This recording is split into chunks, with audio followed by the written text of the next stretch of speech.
ஆட்கொள்ளும் உணவுகள். நாம் உட்கொள்கின்ற உணவு ஆரோக்கியமானது என்றே எல்லோரும் நம்புகின்றோம். ஆனால் நவீன விஞ்ஞான ஆய்வுகள் எமது நம்பிக்கையை தவிடுபொடியாக்கிவிட்டது. அற்றால் அளவறிந்து உண்க அகதுடம்பு பெற்றான் நொடிதுய்க்குமாறு என்ற வள்ளுவன் வாக்குக்கு ஏற்ப உயிர் வாழ்வதற்காக நாம் உட்கொள்ளுகின்ற உணவே ஆட்கொள்ளியாக இருந்தால் எப்படி இருக்கும்? நமது நாட்டின் கல்முனை, யாழ்ப்பாணம் போன்ற பிரதேசங்களில் வாழுகின்ற மக்களின் காட்சிகளே இவை.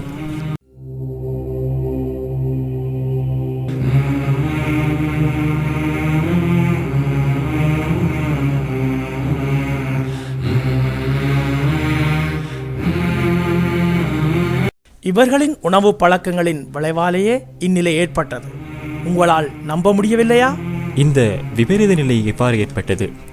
விளைச்சலை அதிகரிக்க விவசாயிகள் பயன்படுத்துகின்ற வளமாக்கிகள், கிருமிக்கொல்லிகள் ஆகியவை உணவுப் பொருட்களை நஞ்சூட்டுகின்றன. மக்கள் ஆரோக்கியமென கருதி தாவர உணவுகளை குறைத்து விலங்குணவுகளை அதிகமாக உட்கொள்கிறார்கள். வேலைப்பளுவை குறைப்பதற்காக அறிமுகமாகி வருகின்ற திடீர் உணவு, அதாவது ஃபாஸ்ட் ஃபுட் கலாச்சாரம், இரசாயன வளங்களை பயன்படுத்தி நீண்ட நாள் பாதுகாக்கப்படுகின்ற பதப்படுத்தப்பட்ட உணவுகள், அதிகமான உணவை உட்கொள்ளுதல், அடிக்கடி ஒழுங்கற்ற முறையில் உணவு உட்கொள்ளப்படுதல், சுகாதாரமற்ற முறையில் சமைக்கப்பட்ட உணவுகள், அதிகம் சூடான அதிகம் குளிரான உணவு பதார்த்தங்களை உட்கொள்ளுதல் போன்ற காரணமாக அமைந்தன. எங்கோ பத்திரிகையில் படித்தறிந்த, தொலைக்காட்சியில் பார்த்து வியந்த புற்றுநோய் உங்கள் வீட்டு வாசலை தட்டுகிறது. நீங்கள் வரவேற்க தயாரா என்பதை அறிவீர்களா? நீங்கள் அறியாமலே உங்கள் உடலில் வாடகை இல்லாமல் குடிபுகுந்துவிடும் அபாயம். என்ன அதிர்ச்சி!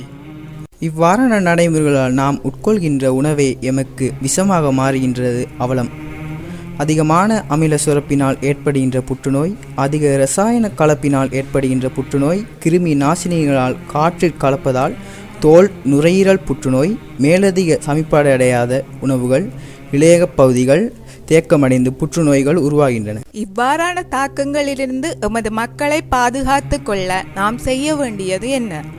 தாவர உணவுகளை அதிகமாக உட்கொள்ளல், ரசாயனங்கள் பயன்படுத்தி உற்பத்தி செய்யப்பட்ட உணவுப் பொருட்களை தவிர்த்தல், பதப்படுத்தப்பட்ட மற்றும் திடீர் உணவுகளை தவிர்த்தல், உணவுப் பொருட்களை நன்கு சமைத்து உட்கொள்ளல், போதுமான கலோரிகளை மாத்திரம் உட்கொள்ளல், ஒழுங்கற்ற உணவு பழக்க வழக்கங்களை தவிர்த்தல், உண்ணும் உணவே மருந்தாகும், மருந்து என்றும் உணவாகா என்பதற்கேற்ப எமது உணவு பழக்கங்களை சரியாக ஒழுங்கமைத்து ஆட்கொள்ளி புற்றுநோயிலிருந்து எம்மை பாதுகாத்து ஆரோக்கியமான சமுதாயத்தை கட்டியெழுப்புவோம். மருந்தென வேண்டாவாம் யாக்கைக்கு அருந்தியது அற்றது போற்றி உணின்.